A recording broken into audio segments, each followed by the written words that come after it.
Oh no, my favorite umbrella's gone. The one with the carrot pattern. Don't worry, Detective Monkey is on the case. Really? You?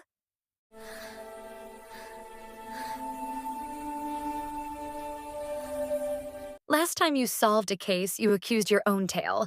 Hey, it looked suspicious that day. Anyway, look, muddy footprints.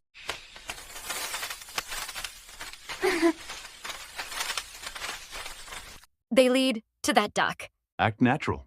Hello, Mr. Duck. Have you seen my umbrella?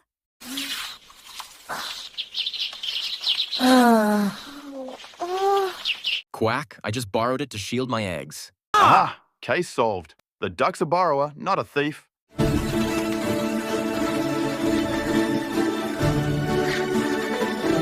Oh, that's okay, Mr. Duck. Next time, just ask, all right? Quack, quack. Thank you, friends. So, Detective Rabbit, what did we learn today? That honesty keeps friendships dry, even in the rain.